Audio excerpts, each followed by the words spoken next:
Hello everyone, how you all doing? Hope you're all doing good and staying safe. I have again come up with one more grammar item, finite and non-finite verbs. If you have not yet subscribed to my channel, please do subscribe. ಚಾನಲನ್ನು subscribe ಮಾಡಿ ಹಾಗೂ ಹೆಚ್ಚಿನ grammar ವಿಚಾರಗಳನ್ನು ತಿಳಿದುಕೊಳ್ಳಿ. A verb has 5 forms. ಒಂದು ವರ್ಬನ್ನು ನಾವು 5 ಫಾರ್ಮ್ಸಲ್ಲಿ ಚೇಂಜ್ ಮಾಡ್ಬೋದು. Present simple, past simple, present participle, past participle and to infinitive ಅಂತ 5 ಫಾರ್ಮಲ್ಲಿ ಒಂದು ವರ್ಬ್ ಚೇಂಜ್ ಆಗುತ್ತೆ. Take for example, I have taken the verb write. In present simple it is write. It changes in past simple as wrote. In present participle it is writing. Past participle nalli has written or had written. To infinitive anta helidre to plus base verb to write. See these examples. Shalini writes well. Shalini and Suma write to each other. Shalini wrote to me about her experience. Illi write ಅನ್ನುವ ಒಂದು verb 3 sentence ಅಲ್ಲಿ ಹೇಗೆ change ಆಗಿದೆ? It is changed according to the number, person and tense of the subject. Alva? In the first sentence, Shalini, the subject is in singular form. In the second sentence, Shalini and Suma, that is plural. In the last sentence, the sentence is in past tense. So the verb write is changed as wrote. What do you understand by this? Finite verbs are those verbs which change according to the number, person and tense of the subject. Observe the next examples. I want to go. He wants to go. They want to go. Radha wanted to go.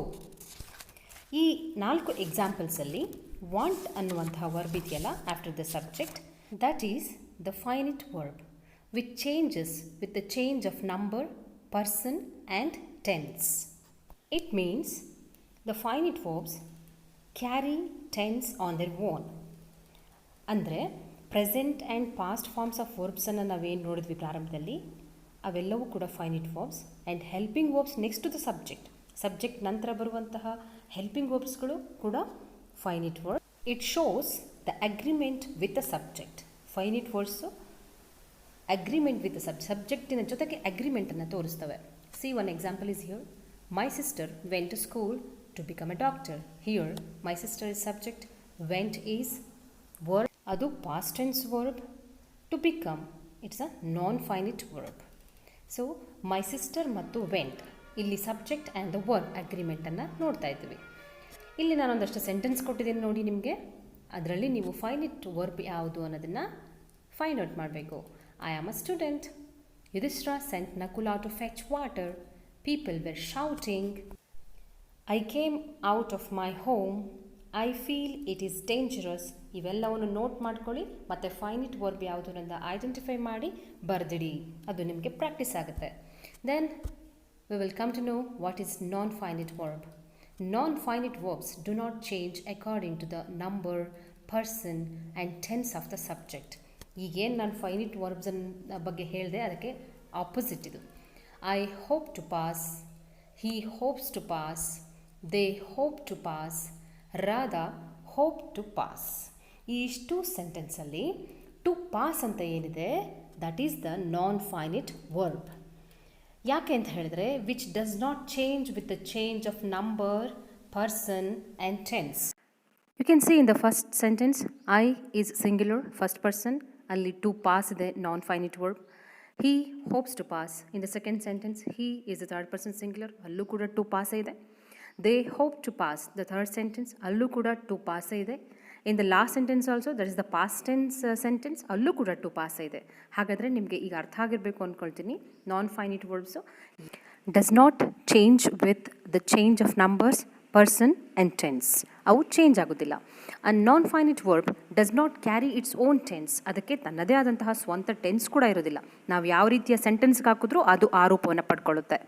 ನಾವು 5 forms of ವರ್ಬ್ಸನ್ನು ನೋಡಿದ್ವಿ ಅಲ್ವಾ. ಅದರಲ್ಲಿ the present participle ಅಂದರೆ ING forms of verbs, past participle and to infinitives are all non finite verbs. In a sentence the bare infinitive ಅಂತ ಒಂದು concept ಇದೆ. Bare infinitives ಕೂಡ next the auxiliary verb and modals are also called as non finite verbs. Bare infinitives ಕೂಡ non finite verbs ಆಗಿರುತ್ತೆ. See this example. Only base form of the verb is called the bare infinitive. Base form of the ವರ್ಬನ್ನು ನಾವು ಬೇರ್ infinitive ಅಂತ ಕರಿತೀವಿ. But ಅದರ place ಅಂದರೆ ಸೆಂಟೆನ್ಸಲ್ಲಿ ಅದು ಎಲ್ಲಿ ಲೊಕೇಟ್ ಆಗಿದೆ ಅನ್ನೋದು ತುಂಬ ಇಂಪಾರ್ಟೆಂಟ್. ಎಕ್ಸಾಂಪಲ್ಸ್ ನೋಡಿ. Meena can cook rice. I make him study hard ಅಲ್ವಾ. ಇಲ್ಲಿ ಮೊದಲನೇ ಸೆಂಟೆನ್ಸಲ್ಲಿ Meena can is a modal auxiliary. Can ಆದಮೇಲೆ ಕುಕ್ ಬಂದಿದೆ. Cook is the base form of the verb, ಅಂದರೆ ಇದು ಬೇರ್ ಇನ್ಫಿನಿಟಿವ್. ಅದು bare infinitive. I make him study, ಇಲ್ಲಿ finite verb make, study is non finite verb. ಅದು ಒಂದು finite verb ಆದ ಮೇಲೆ ಬಂದಿದೆ. So that is the base form of the verb. See here are some more example of it. After auxiliary verbs, bare infinitives ಎಲ್ಲಿರುತ್ತೆ ಅಂತ ಹೇಳಿದ್ರೆ after auxiliary verbs ಅಂದರೆ helping verbs. I don't understand the meaning of this passage. ಈ ಎಕ್ಸಾಂಪಲ್ನಲ್ಲಿ don't, do is the auxiliary verb. Don't ಆದಮೇಲೆ understand ಬಂದಿದೆ. So understand is the bare infinitive. Next example. After modal verbs except the verb ought. Ought ಅನ್ನೋದನ್ನು ಒಂದು modal ವರ್ಬನ್ನು ಹೊರತುಪಡಿಸಿ ಉಳಿದಂತಹ ಎಲ್ಲ modal auxiliaries ಜೊತೆಗೆ ಬಂದಿರುವಂತಹ base form of the verbs bare infinitives ಅಂತ ಹೇಳಿ ಕರಿತೀವಿ. ಅವು ನಾನ್ ಫೈನೈಟ್ ಆಗಿ ಒಂದು ಸೆಂಟೆನ್ಸಲ್ಲಿ ಕೆಲಸ ಮಾಡ್ತವೆ. If you cannot have what you love, you must love what you have. ಈ ಸೆಂಟೆನ್ಸ್ನಲ್ಲಿ can is the finite verb, have is the non finite verb and it is bare infinitive. You must love, must is the finite verb and love is the non-finite verb after the modal. We may go by train. May is the finite verb, go is the non-finite verb and it is the bare infinitive. Can I park here? Can is the finite verb, park is the non-finite verb and it is bare infinitive. So bare infinitives are sentenceನಲ್ಲಿ after the auxiliaries and after the modal verbs ಬರ್ತವೆ. ಜೊತೆಗೆ ಕೆಲವೊಂದೊಂದು verbs ಇದೆ. Let, make, C, here, help, feel, notice, watch. ಈ ವರ್ಬ್ಗಳು ಕೂಡ ನಂತರವೂ ಅದರ ವರ್ಬಿನ ನಂತರವೂ ಕೂಡ ಒಂದೊಂದು ಮೇನ್ ವರ್ಬ್ಸ್ ಬರುತ್ತೆ ಸೆಂಟೆನ್ಸ್ಗಳಲ್ಲಿ. ಅಂಥ ಸಂದರ್ಭದಲ್ಲಿ ನಾವು ಅವನ್ನು ಬೇರ್ ಇನ್ಫಿನಿಟಿವ್ಸ್ ಅಂತ ಕರಿತೀವಿ. See for example, she lets her children stay up very late. ನೋಡಿ, ಈ ಎಕ್ಸಾಂಪಲಲ್ಲಿ let is also a main verb and stay up is also a main verb, but let is the finite verb and stay up is the non finite verb. I made them give me the money back. Made is the finite verb, give is the non-finite verb and it is bare infinitive. I did not see you come in. See is the finite verb and come is the non-finite and andre bare infinitive. Can you help me finish my homework? Help is the finite verb, finish is the non-finite verb andre bare infinitive. So ಈಗಾಗಲೇ ನಿಮಗೆ ಅರ್ಥ ಆಗಿರುತ್ತೆ. ನಾನ್ finite verb ಅಂತ ಹೇಳಿದರೆ that verb cannot serve as the main verb in an independent class. ಒಂದು ಕ್ಲಾಸಲ್ಲಿ, ಒಂದು ಸೆಂಟೆನ್ಸ್ನಲ್ಲಿ ನಾನ್ ಫೈನಿಟ್ verb main verb ಆಗಿ ಕೆಲಸ ಮಾಡೋದಿಲ್ಲ. And it does not serve as the action of the sentence. ಅದು ಸೆಂಟೆನ್ಸಿನ ಆ್ಯಕ್ಷನ್ ಕೂಡ ಆಗಿರೋದಿಲ್ಲ. But it is a noun, adjective and adverb ಆಗಿರುತ್ತೆ. Now let us see some more examples of it. We are ready to play now. I felt it difficult to comprehend. Cycling is my favorite sport. The dancing floor is shining. Rani likes playing hide and seek. She is cooking food. ನೋಡಿ, ಈ ಎಲ್ಲ ಎಕ್ಸಾಂಪಲ್ನಲ್ಲಿ to play, to comprehend, cycling, dancing, playing, cooking ಇವೆಲ್ಲವೂ ಕೂಡ non finite verbs. Now let us see what are regular and irregular verbs.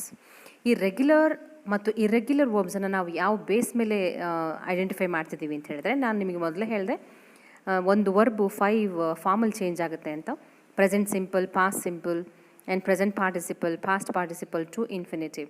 ಹೀಗೆ change ಆಗುವಾಗ present ಸಿಂಪಲಲ್ಲಿರುವಂತಹ base form past ಸಿಂಪಲಲ್ಲಿ ಕೆಲವು ವರ್ಬ್ಗಳಿಗೆ ಇ ಡಿ ಅಥವಾ ಡಿ ಆ್ಯಡ್ ಆಗುತ್ತೆ, ಎಂಡಿಂಗ್ ಆಗುತ್ತೆ ಪಾಸ್ಟ್ ಟೆನ್ಸಲ್ಲಿ. ಮತ್ತು ಪಾಸ್ಟ್ ಪಾರ್ಟಿಸಿಪಲಲ್ಲಿ ಕೂಡ ಹಾಗೇ ಇರುತ್ತೆ. ಮತ್ತು ಕೆಲವು ವರ್ಬ್ಗಳು with or without change of the vowel sound change ಆಗ್ತವೆ. See some examples here. Add is the base verb, added is in past tense, and in P P verb V3 means PP verb, V1 base verb, V2 past tense and V3 is PP verb. Past participle form of the verb. Add, added, added. Allow, allowed, allowed. Appear, appeared appeared, ask asked asked. ಹಾಗೆ ಸುಮಾರು ಎಕ್ಸಾಂಪಲ್ಸನ್ನು ನಾನು ಇಲ್ಲಿ ತೋರಿಸ್ತಾ ಇದ್ದೀನಿ ನಿಮಗೆ. ಇವೆಲ್ಲವೂ ಕೂಡ E D end ಆಗಿದ್ದಾವೆ. ಸೊ ಪಾಸ್ಟ್ ಟೆನ್ಸಲ್ಲೂ ಇ ಡಿ ಎಂಡ್ ಇದೆ ಮತ್ತು ಪಿ ಪಿ ವರ್ಬಲ್ ಕೂಡ ಇ ಡಿ ಎಂಡ್ ಇದೆ. ಈ ಥರ ಇ ಡಿ ಅಥವಾ ಡಿಯನ್ನು ಪಾಸ್ಟ್ ಟೆನ್ಸಲ್ಲಿ ಮತ್ತು ಪಾಸ್ಟ್ ಪಾರ್ಟಿಸಿಪಲಲ್ಲಿ ಎಂಡಿಂಗಿಗೆ ತಗೊಳ್ಳುವಂತಹ ವರ್ಬ್ಸ್ಗಳೇನಿದ್ದಾವೆ ಅವನ್ನ ನಾವು ರೆಗ್ಯುಲರ್ ವರ್ಬ್ಸ್ ಅಂತ ಹೇಳಿ ಕರಿತೀವಿ. A verb following the normal or regular pattern of inflection is called a regular verb. ಅಂದರೆ ಒಂದು ವರ್ಬು ನಾರ್ಮಲ್ ಪ್ಯಾಟರ್ನಲ್ಲಿ ಪಾಸ್ಟ್ ಟೆನ್ಸಲ್ಲಿ ಮತ್ತು ಪಿ ಪಿ ವರ್ಬಲ್ಲಿ ಚೇಂಜ್ ಆದರೆ ಅದನ್ನು ನಾವು ರೆಗ್ಯುಲರ್ ವರ್ಬ್ಸ್ ಅಂತ ಹೇಳಿ ಕರಿತೀವಿ. The general rule is that regular verbs form the past tense by adding ed or d. Okay, d or ed ಅನ್ನು ತಗೊಂಡು ಅವು ಎಂಡ್ ಆಗ್ತವೆ ಪಾಸ್ಟ್ ಟೆನ್ಸ್ ಆ್ಯಂಡ್ ಪಾಸ್ಟ್ ಪಾರ್ಟಿಸಿಪಲಲ್ಲಿ to the base form to create the past and its past participle. See the two examples are given here. We walked around the block. Ramu moved the chair over here. Here walked. This is the regular verb. Moved is the regular verb. See some more examples of it. Mark, marked, marked. Match, matched, matched. Order, ordered, ordered. Organize, organized, organized. Pack, packed, packed. See, ಇಲ್ಲಿ ನಾವು ಇವುಗಳನ್ನು pronouns ಮಾಡುವಾಗ ಕೆಲವಕ್ಕೆ D ಅಂತ pronouns ಮಾಡ್ತೀವಿ ಎಂಡಿಂಗಲ್ಲಿ, ಮತ್ತು ಕೆಲವು ಟ ಟ ಅಂತ ಸೌಂಡ್ ಎಂಡ್ ಆಗುವಂತಹ ಕೆಲವು ವರ್ಬ್ಗಳನ್ನು ನಾವಿಲ್ಲಿ ಗಮನಿಸ್ತಾ ಇದ್ದೀವಿ. ಸೊ ಇವೆಲ್ಲ ಎಕ್ಸಾಂಪಲ್ಸನ್ನು ನೀವು ನೋಡ್ಕೊಳ್ಳಿ. ನಾವು let us see what are irregular verbs. Irregular verbs ಅಂತ ಹೇಳಿದ್ರೆ ಈಗೇನು ನಾವು ರೆಗ್ಯುಲರ್ ವರ್ಬ್ಸ್ ಹೇಳಿದ್ವಲ್ಲ, that is the opposite of it. ಅವು ರೆಗ್ಯುಲರ್ ಪ್ಯಾಟರ್ನಲ್ಲಿ ಚೇಂಜ್ ಆಗೋದಿಲ್ಲ, ರೆಗ್ಯುಲರ್ ಇನ್ಫ್ಲೆಕ್ಷನಲ್ಲಿ ಚೇಂಜ್ ಆಗೋದಿಲ್ಲ. ಸೊ ಅದರ ಇನ್ಫ್ಲೆಕ್ಷನ್ನು ರೆಗ್ಯುಲರ್ ಆಗಿರೋದಿಲ್ಲ. ಸೊ ಇಲ್ಲೊಂದಷ್ಟು ಎಕ್ಸಾಂಪಲ್ಸ್ ಇದೆ. Lose, lost, lost. Make, made, made. Pay, paid, paid. Read, read, read. Put, put, put. ಇನ್ನು ಸುಮಾರು ಎಕ್ಸಾಂಪಲ್ಸನ್ನು ನೀವು ನೋಡ್ತಾ ಇದ್ದೀರಿ. Say, set, set. Sit, sat, sat. Speak, spoke, spoken ಅಲ್ವಾ? ಈ ಎಲ್ಲ ಎಕ್ಸಾಂಪಲ್ಸಲ್ಲಿ ಏನು base form of the verb ಏನಿದೆ ಆ ವರ್ಬಿನ ಸ್ಟೆಮ್ ಓವೆಲ್ ಚೇಂಜ್ ಆಗಿ ಅದು ಪಾಸ್ಟಲ್ಲಿ ಮತ್ತು ಪಾಸ್ಟ್ ಪಾರ್ಟಿಸಿಪಲಲ್ಲಿ ಡಿಫ್ರೆಂಟ್ ಫಾರ್ಮನ್ನು ಪಡ್ಕೊಂಡಿದೆ. ಅದಕ್ಕೆ ಇ ಡಿ ಅಥವಾ ಡಿ ಎಂಡಿಂಗ್ ಬಂದಿಲ್ಲ. Irregular verbs are common verbs in the English language that do not follow the simple system of adding d or ed to the ending of the word to form the past tense. Some irregular verbs follow the patterns such as drink, drank. ನೋಡಿ ಇಲ್ಲಿ stem ವೋವೆಲ್ change ಆಗಿದೆ. Spring, ಸ್ಪ್ರಾಂಗ್. ಇಲ್ಲಿ ಕೂಡ ಅಷ್ಟೇ. No, ನೀವ್ and blow, ಬ್ಲೀವ್. ಇವೆಲ್ಲ ನೋಡಿ stem ಓವೆಲನ್ನು change ಮಾಡಿಕೊಂಡು ಪಾಸ್ಟ್ ಟೆನ್ಸಲ್ಲಿ ಮತ್ತು ಪಾಸ್ಟ್ ಪಾರ್ಟಿಸಿಪಲಲ್ಲಿ ಚೇಂಜ್ ಆಗುವಂಥ ಇರೆಗ್ಯುಲರ್ ವರ್ಬ್ಸ್ ಆಗಿವೆ. So the irregular verb does not follow the normal pattern of inflection whose conjugation follows a different pattern. See some more examples of it. Bring, brought, brought. Come, came, come. Do, did, done. Find, found, found. Get, got, got or gotten. Give, gave, given. Go, went, gone. Have, had, had. See, ಇವೆಲ್ಲ ನಮಗೆ irregular ವರ್ಬ್ಸ್ನ examples ಆಗಿವೆ. So irregular verbs means in these verbs in which the vowel in the stem is change to indicate the tenses. ಟೆನ್ಸಸ್ಸನ್ನು indicate ಮಾಡೋಕ್ಕೆ base ವರ್ಬಿನ vowel ಏನಿದೆ ಅದು change ಆಗುತ್ತೆ. Irregular verb marks its past tense by means of changes to the stem over. See some more examples of it. ಇಲ್ಲಿ ಕೆಲವು ಎಕ್ಸಾಂಪಲ್ಸನ್ನು ನಾನು ನಿಮಗೆ ಕೊಟ್ಟಿದ್ದೀನಿ. ಅವನ್ನ ನಾವು ವೀಕ್ ವರ್ಬ್ಸ್ ಅಂತ ಕರಿತೀವಿ. ಪುಟ್, ಪುಟ್ ಸಿಂಪಲ್ ಪಾಸ್ಟ್ ಟೆನ್ಸಲ್ಲೂ ಪುಟ್, ಪಾಸ್ಟ್ ಪಾರ್ಟಿಸಿಪಲಲ್ಲೂ ಹ್ಯಾಸ್ ಪುಟ್. ಇದಕ್ಕೆ ನಾವು ಇವು ಇರೆಗ್ಯುಲರ್ ವರ್ಬ್ಸೇ. Put, put, put. Set, set, set. ಇವು ಪ್ರೆಸೆಂಟಲ್ಲೂ ಹಾಗೆ ಇರುತ್ತೆ, ಪಾಸ್ಟಲ್ಲೂ ಹಾಗೆ ಇರುತ್ತೆ ಮತ್ತು ಪಾಸ್ಟ್ ಪಾರ್ಟಿಸಿಪಲಲ್ಲಿ ತೊಗೊಂಡ್ರೂ ಹಾಗೆ ಇರುತ್ತೆ. ಈ ರೀತಿಯ ಸುಮಾರು ವರ್ಬ್ಗಳು ಇಂಗ್ಲೀಷ್ನಲ್ಲಿ ಇದ್ದಾವೆ. ಅವು ಯಾವ್ಯಾವು ಅನ್ನೋದನ್ನು ನೋಡಿ. Set, shed, cut, shut, slit, but, bid, hit, let, quit, burst, split. ಇನ್ನೂ ಹಲವಾರು ಇದೇ ರೀತಿಯ ವರ್ಬ್ಗಳಿದೆ. ಅವು ಪ್ರೆಸೆಂಟಲ್ಲಿ, ಪಾಸ್ಟಲ್ಲಿ ಮತ್ತು ಪಾಸ್ಟ್ ಪಾರ್ಟಿಸಿಪಲ್ ಎಲ್ಲೂ ಕೂಡ ಚೇಂಜ್ ಆಗೋದಿಲ್ಲ. They remain the same. So ಹಾಗಾಗಿ ನಾವು ಅವನ್ನ ವೀಕ್ ವರ್ಬ್ಸ್ ಅಂತ ಹೇಳಿ ಕರಿತೀವಿ. ಎಲ್ಲಿವರೆಗೆ ನೀವು finite verbs, non finite verbs, regular and irregular verbs ಬಗ್ಗೆ ಸುಮಾರು ವಿಷಯಗಳನ್ನು ತಿಳ್ಕೊಂಡಿದ್ದೀರಿ. Hope you like the video. Like ಮಾಡಿ ಹಾಗೆ ಶೇರ್ ಮಾಡಿ ಮತ್ತು ನನ್ನ ಚಾನಲನ್ನು ಸಬ್ಸ್ಕ್ರೈಬ್ ಮಾಡಿ. ಇನ್ನೂ ಹೆಚ್ಚಿನ ಗ್ರಾಮರ್ ಅಪ್ಡೇಟ್ಸನ್ನು ನಿರೀಕ್ಷೆ ಮಾಡಿ. Expect more grammar updates. Thank you so much for watching my video so patiently. I will come up with another grammar item in the next video. Till then, take care. Bye bye. Thank you so much.